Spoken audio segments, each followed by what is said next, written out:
अस्सलाम वालेकुम बेटा। आज का हमारा टॉपिक है inertial transition and characteristics X rays. Topic हमारा आसान है लेकिन इस बहुत ही कंसेप्चुअल। इंशाल्लाह कोशिश करेंगे कि इसे इजी वर्डिंग के अंदर पढ़ें। लफ्ज़ इनर्शियल ट्रांजिशन हाइड्रोजन स्पेक्ट्रम को डिस्कस करते हुए एक चीज़ हमने पढ़ी थी कि किसी भी एक एटम के अंदर, जैसा कि सिंपलर एटम हाइड्रोजन अगर कंसीडर कर लिया जाए, तो इसके अंदर जब भी एक्साइटेड एटम के अंदर इलेक्ट्रॉन्स अपनी हाई एनर्जी स्टेट को लीव करने के बाद किसी लो एनर्जी स्टेट के अंदर आते थे तो एक फोटॉन इमिट करते थे। और इस फोटॉन को जब इसका स्पेक्ट्रम चेक किया गया तो हमने देखा था कि ये लाइन स्पेक्ट्रम था। ठीक है बेटा, लाइन स्पेक्ट्रम। वाज़े तौर पर कुछ लाइंस एक दूसरे से अलग दिखाई देती थी। अब इस स्पेक्ट्रम के लिए ये तो था सिंपलर एक एटम। अगर इस सिंपलर एटम को ना लिया जाए, कुछ एक हैवी एलिमेंट पकड़ लिया जाए और उन हैवी एलिमेंट के अंदर एटम्स को एक्साइट कराया जाए और फिर वो एटम्स डी एक्साइट हों, तो हमारे पास मामला मुख्तलिफ हो जाता है। कुछ नई चीज़ें सामने आना शुरू हो जाती हैं। फर्ज कर ले हमारे पास एक हैवी एलिमेंट है, जैसा कि मॉलिब्डेनम हो गया, मॉलिब्डेनम, या हमारे पास और भी कुछ एलिमेंट्स, ऐसे एलिमेंट्स जिनके अटॉमिक नंबर 20 से लेकर 80 तक अगर इनको ऑब्जर्व किया जाए, ये हैवी एलिमेंट्स, अगर इन एलिमेंट्स के अंदर एटम्स को एक्साइट कराया जाए तो ऐसा देखने में आया कि जब ये एटम्स डी एक्साइट होते हैं, अपनी ग्राउंड स्टेट के अंदर आते हैं, तो उस केस के अंदर हाई एनर्जी फोटॉन्स ये इमिट करते हैं। उन हाई एनर्जी फोटॉन्स को नाम दिया गया कैरेक्टरिस्टिक्स एक्सरेज का। ठीक है बेटा, हमेशा याद रखिएगा, for the first time X rays को ऑब्जर्व किया था 1895 के अंदर। एक जर्मन फिजिस्ट थे, जर्मन फिजिस्ट, जिनका नाम था डॉक्टर रॉजन। ठीक है बेटा, डॉक्टर रॉजन, इन्होंने एक्स रेज ऑब्जर्व की थी।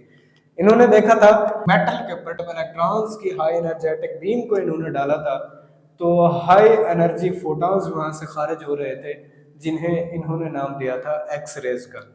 ठीक है बेटा, तो एक रेंज ऑफ एलिमेंट है जो यहां मैं आपको बता चुका हूं। ऐसे एलिमेंट जिनका एटॉमिक नंबर 20 से लेकर 80 तक और 90 भी जिनका एटॉमिक नंबर है 90 से 92 तक, ये ऐसे एलिमेंट्स हैं जिनको for the production of X rays इस्तेमाल किया जाता है। इसके अलावा कुछ और एलिमेंट्स हैं। एक एलिमेंट है जिसका एटॉमिक नंबर 36 है, एक और है 61 जिसका एटॉमिक नंबर है। ये दो ऐसे एलिमेंट्स हैं जिनके अंदर शेल्स की इस तरह की अरेंजमेंट नहीं होती, ये एक्स रेज प्रोड्यूस नहीं कर सकते इस रेंज के अंदर। तो ये वो एलिमेंट्स हैं जहां से एक्स रेज प्रोड्यूस की जा सकती हैं। तो एक हैवी एलिमेंट के अंदर बेटा हमेशा याद रखिएगा, अगर किसी इनर मोस्ट इलेक्ट्रॉन को डिसलोकेट किया जाए, यानी कि इतनी हाई एनर्जी प्रोवाइड की जाए कि यहाँ इनर मोस्ट इलेक्ट्रॉन, जैसा कि के शेल के अंदर पाए जाने वाले इलेक्ट्रॉन्स को अगर डिसलोकेट करा दिया जाए, वहां से रिमूव करा दिया जाए, क्या करा दिया जाए बेटा, रिमूव अगर करा दिया जाए, तो हमेशा याद रखिएगा इस इनर शेल के अंदर जो इलेक्ट्रॉन की डेफिशिएंसी पैदा हुई है, इलेक्ट्रॉन डेफिशिएंसी, इस डेफिशिएंसी को, कमी को पूरा करने के लिए क्या होगा, अब बाकी जितने भी शेल्स हैं वहां से इलेक्ट्रॉन्स आकर इनको फिल करने की कोशिश करेंगे। इनको होल्स भी कहा जाता है, होल्स।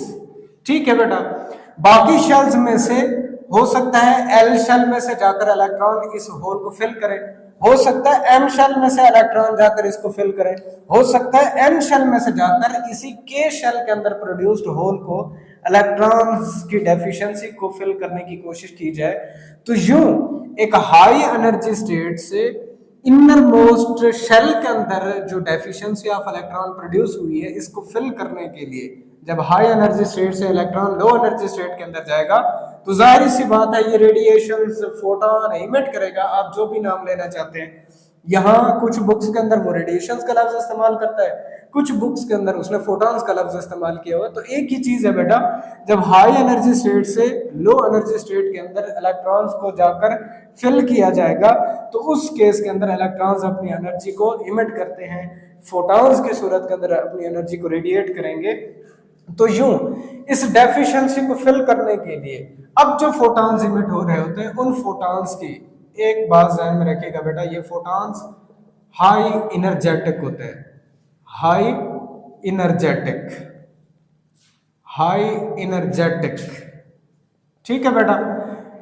हाई फ्रीक्वेंसी रखते हैं, फ्रीक्वेंसी भी इनकी काफी हाई होती है, शॉर्टर वेवलेंथ के होते हैं, शॉर्टर वेवलेंथ के होते हैं। तो इस तरह के फोटॉन देखे थे for the first time doctor रॉजन ने, और शॉर्टर वेवलेंथ के लिए अगर एक्सरेज को ऑब्जर्व किया जाए तो इनकी वेवलेंथ 0.1 एंगस्ट्रॉम से लेकर 100 एंगस्ट्रॉम तक होती है, ठीक है बेटा। 100 एंगस्ट्रॉम तक की इनकी वेवलेंथ होती है। और एनर्जी को ऑब्जर्व किया जाए तो ये इलेक्ट्रॉन वोल्ट से लेकर 10,000 इलेक्ट्रॉन वोल्ट तक, ठीक है बेटा, 10,000 इलेक्ट्रॉन वोल्ट तक की इनकी एनर्जी पाई जाती है। तो ये आपने एमसीक्यूज के लिए जहन में रखना है। अब मामला क्या बनेगा, देखें, इनर मोस्ट इलेक्ट्रॉन, फर्ज कर लेते हैं कि इलेक्ट्रॉन जो डिसलोकेट हुआ है ये के शेल में से हुआ है, फ्रॉम के शेल। अब पॉसिबल है कि एल शेल वाले इलेक्ट्रॉन जाकर इसको फिल करें, तो उस वक्त जब फोटॉन इमिट होगा तो उस फोटॉन की एनर्जी क्या होगी और इसे स्पेसिफिक नाम दिया जाता है, वो क्या होगा। हम फर्ज कर लेते हैं कि एल शेल में से इलेक्ट्रॉन जाकर इस के अंदर पैदाशुदा डेफिशिएंसी को फिल करने की कोशिश करते हैं, तो अकॉर्डिंग टू प्लैंक्स थ्योरी अब जो फोटॉन इमिट होगा उसकी एनर्जी एच एफ के बराबर होगी, और एफ के साथ के अल्फा वो लिखता है, ठीक है बेटा, कि हमेशा अल्फा से मुराद क्या है कि के से अबव जो शेल मौजूद है, हाई एनर्जी स्टेट मौजूद है, उसके इलेक्ट्रॉन्स में आकर इस के शेल के अंदर प्रोड्यूस डेफिशिएंसी को, के शेल के अंदर जो होल, के शेल के अंदर जो इलेक्ट्रॉन निकल गया था उसकी जगह को पूरा करने के लिए इलेक्ट्रॉन्स किस से, इस एल शेल में से आए हैं, तो के अल्फा का लफ्ज भी इसलिए इस्तेमाल किया जाता है, हमेशा इस तरह की नोटेशन इस्तेमाल करता है आपके बुक के अंदर। तो ये बराबर होगी इन दो शेल्स के दरमियान में एनर्जी डिफरेंस के बराबर है, ये हम ऑलरेडी बाहर एटॉमिक मॉडल के अंदर पढ़ चुके हैं। अगर energy of the L shell को रिप्रेजेंट किया जाए ई एल से और minus energy of the K shell को ई के से जाहिर किया जाए, तो इस अंदाज से आप उस फोटॉन की एनर्जी को फाइंड कर सकते हैं। जो फोटॉन इमिट होगा कब, जब एल शेल वाले इलेक्ट्रॉन जाकर के अंदर पैदाशुदा डेफिशिएंसी को फिल करने की कोशिश करेंगे, उस डेफिशिएंसी को पूरा करने की कोशिश करेंगे। पहली बात, अब ये जरूरी नहीं है कि एल के ही इलेक्ट्रॉन जाकर इसको फिल करें, हो सकता है एम शेल में से जाकर इस के अंदर पैदाशुदा डेफिशिएंसी को पूरा कर रहे हो इलेक्ट्रॉन्स, तो उस केस के अंदर जो फोटॉन इमिट होगा एच के, उसे बीटा से जाहिर किया जाएगा। अगर एम वाला इलेक्ट्रॉन जाकर इस के अंदर पैदाशुदा डेफिशिएंसी को फिल करने की कोशिश कर रहे हैं, तो एच एफ के बीटा बराबर होगा energy of high energy state, M high energy state है तो यहां लिखेंगे ई एम माइनस, और जिस स्टेट के अंदर इलेक्ट्रॉन जाकर अपने आप को फिल कर रहे हैं वो स्टेट है के की, तो उसकी एनर्जी को ई के लिखा जाएगा। तो इस तरह से तो उस फोटॉन की जो एनर्जी है एच एफ के बीटा के बराबर होगी। अब ये भी बिल्कुल नहीं है कि एम में से जाकर इलेक्ट्रॉन इसको फिल करें, अगर एन शेल में से जाकर इलेक्ट्रॉन इस के अंदर पैदाशुदा डेफिशिएंसी को पूरा करते हैं, तो उस वक्त जो फोटॉन इमिट होगा उस फोटॉन की एनर्जी को एच एफ के गामा लिखा जाता है बेटा, और ये बराबर होगा En minus high energy state कौन सी है, n शेल है। इसमें से इलेक्ट्रॉन गया है केक के अंदर डेफिशिएंसी को फिल करने के लिए, तो ये En माइनस ई के बराबर होगा। अगर एक ऐसा एलिमेंट इस्तेमाल कर लिया जाए जिसका एटॉमिक नंबर इतना हैवी हो जाए, राउंड अबाउट 80 को चला जाए, ठीक है, एटॉमिक नंबर 23 के ऊपर जितने भी एलिमेंट हैं, और इन एटम के अंदर ये देखने में आया कि इनके जो ट्रांसमिट होते हैं उनके स्पेक्ट्रम को ऑब्जर्व किया जाए तो वो स्पेक्ट्रम बिल्कुल लाइन स्पेक्ट्रम सा होता है, डिस्क्रीट स्पेक्ट्रम सा होता है, उसके अंदर लाइंस एक दूसरे से बिल्कुल अलग तरह का आपको दिखाई देती हैं, स्पेसिफिक वेवलेंथ होती है, उनकी स्पेसिफिक फ्रीक्वेंसीज होती हैं। लेकिन अगर ऐसा एलिमेंट यहां इस्तेमाल कर लिया जाए जो कि राउंड अबाउट जिसका एटॉमिक नंबर 80 के करीब पहुंच जाए, 60 प्लस के अंदर जितने भी एलिमेंट मौजूद हैं और 80 तक की इस रेंज के अंदर जब ऑब्जर्व किया जाता है, अब वहां पर गौर कीजिएगा, कोई एक शेल में से इलेक्ट्रॉन जाकर फुलफिल नहीं करेंगे। L1 इलेक्ट्रॉन कहेंगे कि के अंदर पैदाशुदा डेफिशिएंसी को मैं फुलफिल कर लूं, M वाले ऐसे करेंगे, N वाले ऐसे करेंगे, तो बैक वक्त इनमें से इलेक्ट्रॉन्स का जाकर इस डेफिशिएंसी को फिल करना, पूरे करने से अब जो नंबर ऑफ फोटॉन्स इमिट होंगे वो एक से ज्यादा होंगे, और इतने नंबर ऑफ फोटॉन्स अगर एक ही टाइम के अंदर इमिट हो रहे हो तो जो स्पेक्ट्रम हासिल होगा एक्सरेज का वो फिर हमें कंटीन्यूअस मिलना शुरू हो जाता है। तो एक बात को यहाँ नोटिस करें, एमसीक्यूज के तौर पर आपसे पूछा जाता है कि हमेशा एक्सरे जो स्पेक्ट्रम है ये लाइन डिस्क्रीट भी हो सकता है और कंटीन्यूअस भी हो सकता है, लेकिन कभी ये बैंड स्पेक्ट्रम नहीं होता। तो ये पॉइंट यहाँ पर आप नोट कर सकते हैं। तो इस तरह से इन फोटॉन्स की एनर्जी को रिप्रेजेंट किया जाता है, और ये रेंज आपने जहन में रखनी है कि ऐसे एलिमेंट्स जिनके एटॉमिक नंबर 20 से 23 तक, ये जितने भी एलिमेंट हैं ये लाइन स्पेक्ट्रम शो करते हैं, और 60 से अबव 80 तक के रेंज के अंदर जितने भी एटॉमिक नंबर्स हैं, इन तमाम तरह जितने भी एलिमेंट्स से एक्स रेज हासिल होती हैं उनका स्पेक्ट्रम कॉन्टिन्यूअस स्पेक्ट्रम के अंदर चला जाता है। अब इनको प्रोड्यूस कैसे किया जाता है एक्स रेज को, इसके लिए छोटा सा एक्सपेरिमेंट आपके सिलेबस के अंदर शामिल किया गया है। पहले तो डिफाइन कर लेते हैं एक्स रेज होती क्या है। When a fast moving electron strikes with the metal surface, then a high energy photons are emitted, are called as X-rays. जब हाई एनर्जी इलेक्ट्रॉन्स को किसी मेटल के सतह के ऊपर डाला जाता है तो ये हाई एनर्जी इलेक्ट्रॉन्स उस मेटल की सतह में से हाई एनर्जी फोटॉन्स को इमिट करा देते हैं, और वो फोटॉन्स क्या कहलाते हैं, एक्स-रेज कहलाते हैं। एक बात नोटिस करें बेटा, यहाँ इलेक्ट्रॉन्स आकर टकरा रहे हैं और इलेक्ट्रोमैग्नेटिक वेव्स वो इमिट हो रही हैं, तो ये रिवर्स प्रोसेस है फोटो इलेक्ट्रिक इफेक्ट का। तो production of X-rays, production of X-rays ये बेटा रिवर्स प्रोसेस है। क्या है बेटा, रिवर्स प्रोसेस है फोटो इलेक्ट्रिक इफेक्ट। ठीक है बेटा, फोटो इलेक्ट्रिक इफेक्ट का रिवर्स प्रोसेस है। फोटो इलेक्ट्रिक इफेक्ट क्या था, एक्सरेज आकर या इलेक्ट्रोमैग्नेटिक वेव्स आकर फॉल करती थी मेटल की सतह में से, इलेक्ट्रॉन्स को निकाल देती थी, ये हमने पढ़ा है पीछे।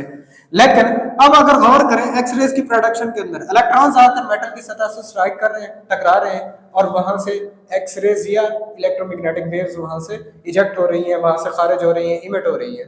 तो ये प्रोसेस बिल्कुल उसके रिवर्स हो जाता है।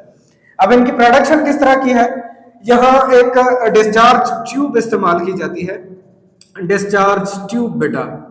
अब इस डिस्चार्ज ट्यूब के अंदर एक होता है electron source, electron source CRO। आपने इसकी सिंपल कंस्ट्रक्शन पढ़ी हुई है कि एक हीटिंग फिलामेंट होता है, हीटिंग फिलामेंट, और हीटिंग फिलामेंट के ऊपर एक पोटेंशियल डिफरेंस अप्लाई कराने के बाद ये हीटिंग फिलामेंट क्या काम करेगा, ये इसके सामने मौजूद जो कैथोड है इसको हीट अप करेगा। ठीक है बेटा, कैथोड जैसे ही हीट होगा इसमें से इलेक्ट्रॉन्स इमिट होंगे, इलेक्ट्रॉन्स इमिट होने के बाद आगे एनोड इस्तेमाल किया जाता है, फर्दर सामने एनोड इस्तेमाल किया जाता है। अब इस एनोड का काम क्या होता है कि जितने इलेक्ट्रॉन्स कैथोड में से प्रोड्यूस हो रहे हैं इनको एक्सेलरेट कराए। अब जितना ज्यादा पोटेंशियल डिफरेंस एनोड के ऊपर इस्तेमाल किया जाएगा उतनी ही हाई एनर्जी के साथ इलेक्ट्रॉन्स मूव करना शुरू कर देंगे। जो यहां से इलेक्ट्रॉन की बीम प्रोड्यूस होगी उसे आगे फिर टारगेट के ऊपर टारगेट भी किस तरह का होता है, मॉलिब्डेनम हो सकता है। अब इसके ऊपर जब ये इलेक्ट्रॉन्स फॉल करते हैं तो इलेक्ट्रॉन्स के फॉल करने की वजह से इस मेटल की सतह में से इलेक्ट्रोमैग्नेटिक वेव्स जिन्हें रेडिएशंस, एक्स रेज जिन्हें कहा जाता है, वो इमिट होती हैं। तो इस तरह से एक्स रेज को प्रोड्यूस कराया जाता है। तो ये एक्सपेरिमेंटल कंस्ट्रक्शन है आपके पास कि किस तरह से एक्स रेज को प्रोड्यूस कराया जाता है। अब फिर फर्दर इन एक्स रेज के स्पेक्ट्रम को जब ऑब्जर्व किया गया तो वो दो तरह का था। हम ऑलरेडी यहाँ पर डिस्कस कर चुके हैं कि लाइन स्पेक्ट्रम भी जाहिर करती हैं और कंटीन्यूअस स्पेक्ट्रम भी जाहिर करती हैं।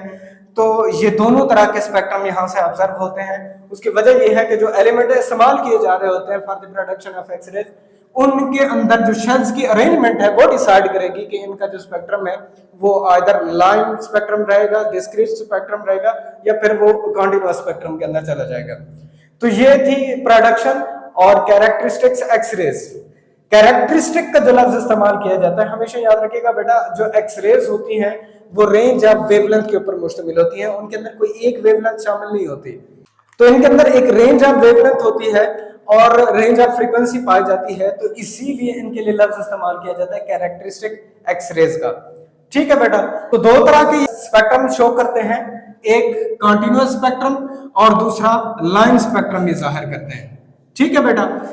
कंटीन्यूअस स्पेक्ट्रम के अंदर जब इंटेंसिटी बेस इसके स्पेक्ट्रम को ऑब्जर्व किया जाता है तो इस तरह का ग्राफ सामने आता है, जहां हाईएस्ट इंटेंसिटी के ऊपर आपको के अल्फा के फोटॉन्स जाहिर होते हैं, जबकि लोएस्ट इंटेंसिटी के ऊपर के बीटा हासिल होता है। जाहिर सी बात है बेटा, देखें जब यहां एम शेल में से जाकर इस के शेल के अंदर पैदाशुदा डेफिशिएंसी को इलेक्ट्रॉन्स फुलफिल करेंगे तो दो शेल्स के दरमियान में एनर्जी डिफरेंस ज्यादा होगा।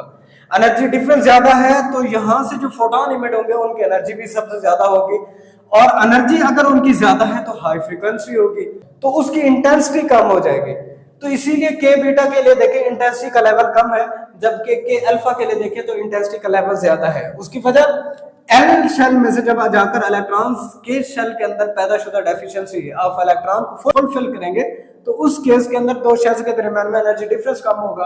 एनर्जी डिफरेंस कम है तो जो फोटॉन इमिट होंगे वो लेस अमाउंट ऑफ एनर्जी रखते होंगे, और लेस अमाउंट ऑफ एनर्जी, तो यूं ये रिलेशन इस ग्राफ के अंदर आपको दिखाया गया है। अब इसके अंदर एक बात को और भी ध्यान में रखिएगा बेटा, जब भी इलेक्ट्रॉन्स आकर टकराते हैं इसके साथ मेटल सरफेस के साथ, तो उनकी round about 1% of kinetic energy इस्तेमाल होती है। 1% अमाउंट ऑफ एनर्जी उनकी यूटिलाइज होती है, और बाकी जो अमाउंट ऑफ एनर्जी है वो उनके पास वैसे ही मौजूद रहती है। उसकी वजह से ये फर्दर बाकी इलेक्ट्रॉन से टकराते हैं और यूं फोटॉन ज्यादा से ज्यादा इमिट होते हैं, और इसलिए कंटीन्यूअस स्पेक्ट्रम दिखाई दे रहा होता है। तो कंटीन्यूअस स्पेक्ट्रम को एक और दूसरा नाम भी दिया जाता है वाइड स्पेक्ट्रम का। ठीक है बेटा, वाइड स्पेक्ट्रम का भी लफ्ज इसके लिए इस्तेमाल किया जाता है, या इसको ब्रेमस्ट्रॉलिंग एक लफ्ज जिसके मतलब होते हैं ब्रेकिंग रेडिएशन। ठीक है बेटा, ब्रेकिंग रेडिएशंस का नाम इनको दिया जाता है। यूं रेडिएशंस टूट कर वहां पर दिखाई दे रही होती है। देखिए, इलेक्ट्रॉन की काइनेटिक एनर्जी का 1% यूटिलाइज हो, फोटॉन इमिट हो जाए, और बाकी जो remaining amount of kinetic energy, electron तो फिर भी कोलाइड करते रहेंगे, वो किसी और शेल के इलेक्ट्रॉन्स को एक्साइट कर लेंगे, और यूं झमकट सा एक रेडिएशन का, जैसे आप ब्रेमस्ट्रॉलिंग के अंदर जब स्पेक्ट्रम को ऑब्जर्व किया जाता है तो यूं रेडिएशन फटती हुई दिखाई देती है, कंटीन्यूअस स्पेक्ट्रम जाहिर होता है। तो ये था आपका एक्सरेज प्रोडक्शंस, कैरेक्टरिस्टिक्स एक्सरेज कि किस तरह से कौन से एलिमेंट्स किस तरह का अपना स्पेक्ट्रम जाहिर करते हैं, और ब्रेमस्ट्रॉलिंग ब्रेकिंग रेडिएशन हमेशा कंटीन्यूअस स्पेक्ट्रम को क्यों जाहिर कराती है। उसकी वजह यह है कि अगर इतनी अमाउंट के अंदर इतनी % तक एनर्जी उसकी इस्तेमाल होती है तो बाकी जो अमाउंट ऑफ एनर्जी है वो जाहिर सी बात है अपनी कुलयन के अंदर इस्तेमाल करेगा, और मजीद जितने भी हैवी एलिमेंट के अंदर मौजूद जो इलेक्ट्रॉन्स हैं उनको एक्साइट करा रहे होते हैं, और जब वो डी एक्साइट होते हैं तो इतने नंबर ऑफ फोटॉन्स इमिट हो रहे होते हैं, तो ज्यादा से ज्यादा रेडिएशन इमिट होती हुई एलिमेंट में से दिखाई देती हैं।